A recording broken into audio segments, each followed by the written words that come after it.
And hello everyone, it's Yana here from ShaNaMetics. In today's video, I am not going to talk about ShaNaMetics brand. Instead, I am going to interview a wonderful lady by the name of Rebecca Adams. Rebecca was introduced to me by a mutual friend of ours while I was looking for someone reliable to help me build my website. Rebecca, hello and welcome to my show. How are you doing? Hello, Yana. I'm really well, thank you. You should say that. I'm building a website at the moment for a client. So yeah, it's really excellent. Good. Excellent. Tell us a few words about yourself, about your business, what you do, how you started your business. Okay, well, I've been in business 18.5 years. I'm a life, business and mindset mastery mentor. I master in mindset, but I also, as you mentioned, Yana, I do build websites, I publish books, things like that. I'm also a parent. I've got 2 kids. My son has special needs, and I absolutely love what I do. Everything that I do, from writing emails and posts and everything, it's all about empowering people. It's all about everyone gaining control of the mindset and unlocking everything and know that they've got choices. And it's all about the people. It's amazing. I love it. I know. I follow you on Facebook and Instagram, and your posts are always very, very nice. Yeah. Thank you. So I was inspired to do this interview with you today following a recent post on Facebook, if you remember. Yeah. So that is why I want to talk about people's ego today, because I assume in your career as a mindset mentor, you have met a lot of people whose ego is a bit too much. Yeah. So I'd like to sort of ask for your opinion. Do you think that it's difficult for people nowadays to step away from their ego and review their values, and why? I think it is to a certain extent. I think a lot of people do. You've got to go to the core of the inner you and unlearn a lot of stuff that you've learned. You know, even myself, I'm still unlearning stuff that I've learned. And with everything that is influence, so outside influences, whether it be music that you listen to, podcasts that you listen to, books that you read, you know, films, things like that, everything can influence everybody, even little kids. You know what I mean? So it's kind of, we've got all this stuff going on, and our values and beliefs are actually instilled in us by the situations and the people. And I think unless you have gone through circumstances or you've been raised that you are grounded and you remember, you know, where you've come from, you keep your feet on the ground and everything else, I think ego can take over. You know, over the years, if you mentioned Yana, over the years, I've met so many people, the rank and the money go to the head, you know, and it's crazy. And I'm like, every heart costs the same. Everyone deserves respect. And I think in this day and age, especially with social media as well, that influences so many people, and the ego just gets so big. And I'm like, your head's so big, you can't fit through the door. What are you doing? But it's crazy to see it all. And, you know, for people to really do the inner work, identify that they've got this ego thing, something's triggered them, you know, they've read something and it's triggered them. Take a step back. You don't have to react. Take a step back, because if you react, that's the ego speaking. Whereas, like, I know I posted something on social media, you commented, and I'm like, oh, tell me more. And then you messaged me. Now, I didn't take offense, whereas I know a lot of people would have taken offense to that. But I'm like, I'm always willing to learn, always willing to know stuff. And I'm like, wow, I didn't know that. Okay, fantastic. If you know any more, let me know. You know what I mean? And it's really genuine from me. But I do see a lot of it out there. Yeah, I think it's one of those things that unless you see it yourself, realize it yourself, and decide to change, nothing is going to happen. I work on this myself every day. I'm trying to step away from the situation, think about it, and then react in a more appropriate way. Yeah, absolutely. So actually, you did mention social media already, but how is our behavior, in your opinion, influenced by social media nowadays? That is a big one. Everything seems to be for the like, shares and follows and comments and look at me, look at the engagement, blah, blah, blah, blah, blah. You know what?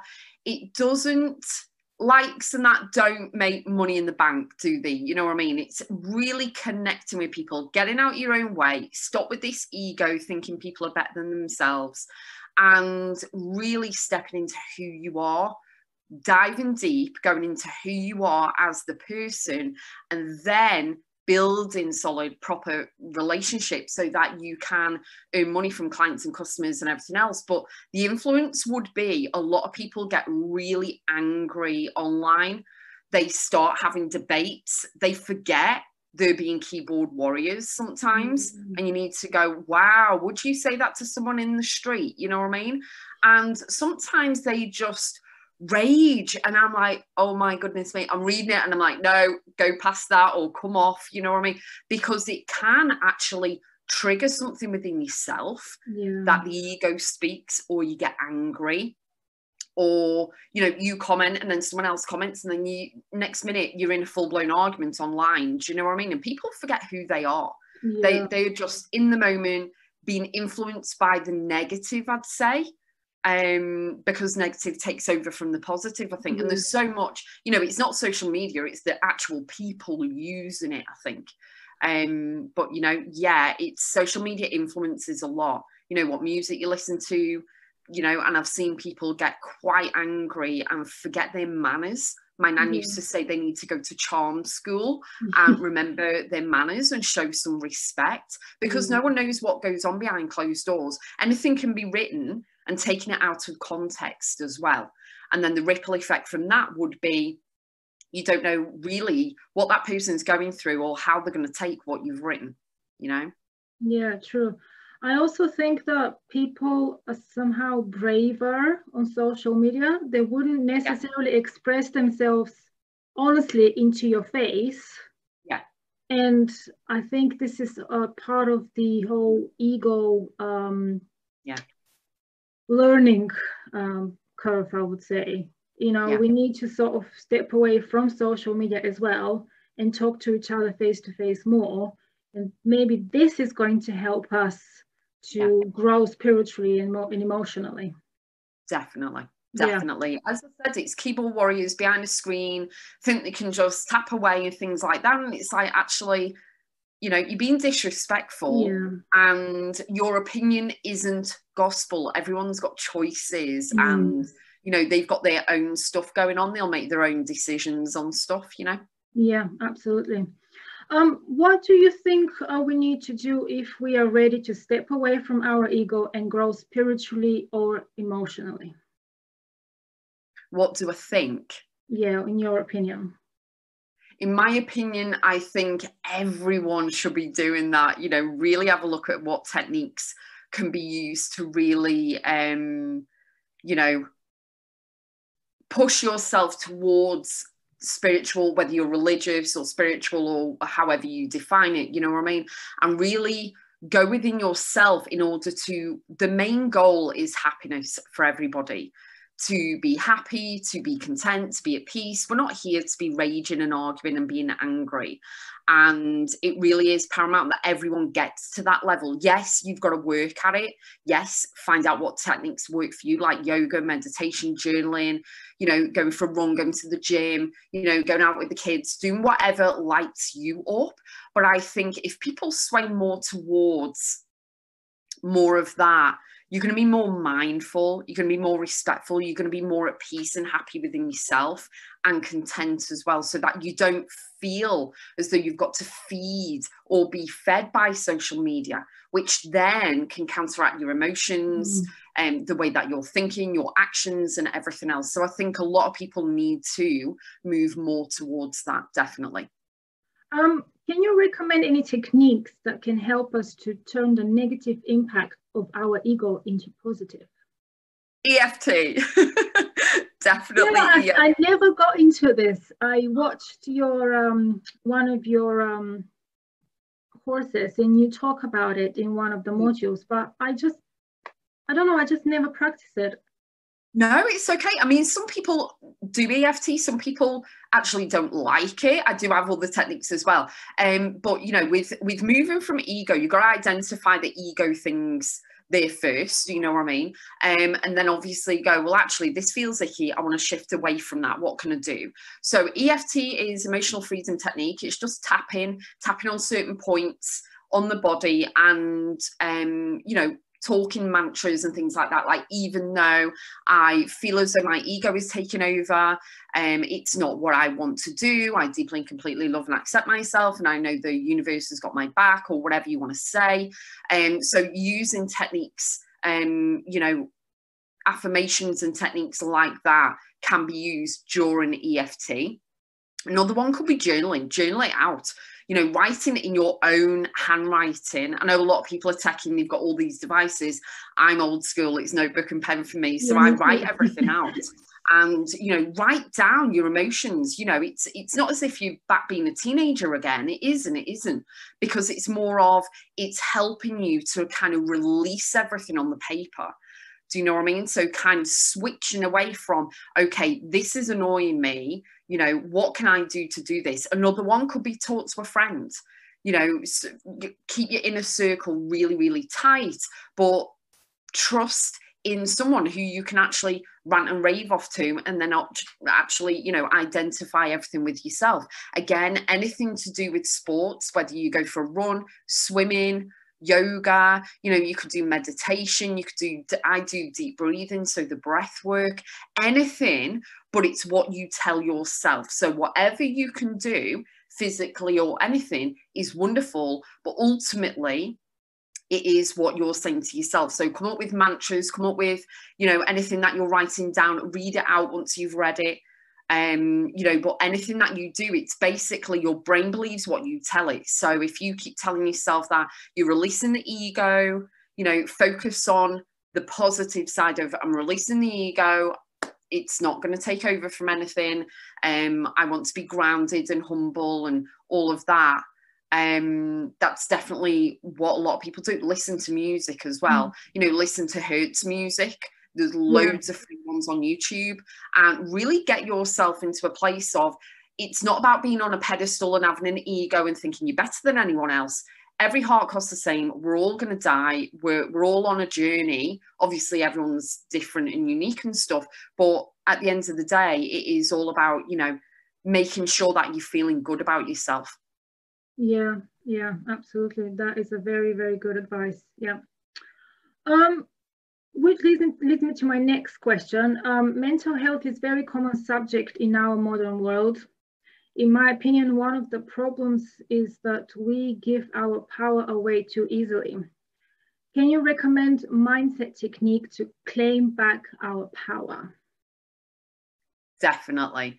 So mental health is raging, it's huge, it's getting, you know, it really is increasing as well. And the younger generation is really important. We're all important, but the younger generation as well, they need these techniques to deal with things as well.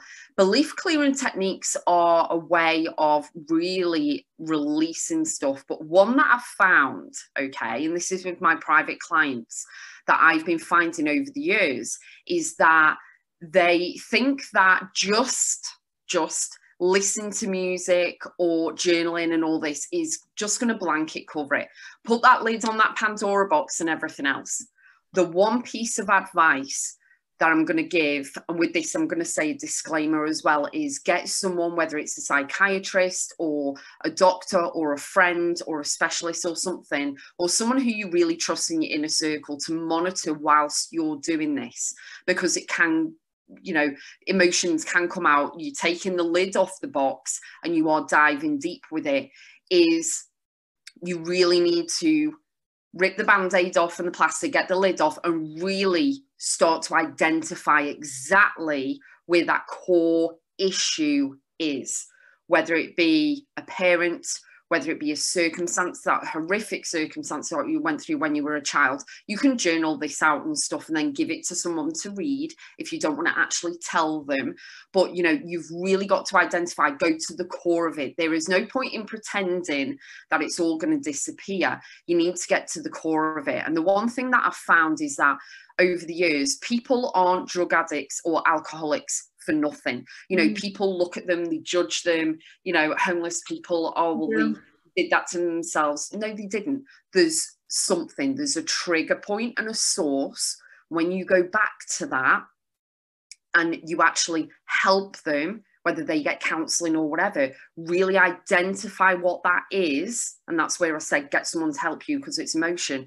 And then start using the techniques. Start knowing that it wasn't your fault that you were, you know, abused as a child or something. Do you know what I mean? Loads of different things can go on that you take the drugs, the alcohol, sex, whatever, food, whatever you want to do, because you're trying to numb the pain of what it was. Whereas you really have to go to the source and the core. And it is an emotional journey. It does take a lot of energy, but it's 9 times out of 10, it will be the source and the core of all the issues, how you are the way you are, why you react the way you do, you know, and things like that. And when you can identify it and acknowledge it, the second step, because it's 4 steps, acknowledge, deal, heal, and move forward. Second one is to deal with it and start doing the right things that you need. So check yourself into somewhere, go and get professional help, whatever you need to do in order to go through the healing process. And that is how you are going to kind of feel better about yourself, but also identify things. And ultimately, for majority of people, you're going to find out it is not your fault, never was your fault, you know, and move forward from there. That will definitely help mental health, 100%. And also I'd like to add that we need to allow ourselves to heal. Yes. We often forget that this is the first step. Healing begins with us, not with someone else telling us you need to heal. Yeah. You give yourself permission, 100%. Yeah. Give yourself permission. I agree with that, Yana, because, you know, a lot of people are like, no, I don't want to do it, blah, blah, blah. Whereas, and then they can carry on for the next decade still in the same hamster wheel. But when you give yourself permission in order to acknowledge, so yes, that would be the very first step, and then go on the process of it, 100%. Yeah. Excellent. I love that. Fear is a huge block for us nowadays. For example, fear of failure, fear of losing money, and so on. Often people struggle to let go of it. Have you experienced fear during your career? And if you have, how did you let go? Fear is massive for a lot of people. It's only a 4-letter word. Do you know what I mean? Love is a 4-letter word as well. But fear, stop people in the tracks. Stop them, you know, achieving something, stop them from doing anything. It can stop you going for the job, asking someone out, going for the driving test. It can stop you in your tracks.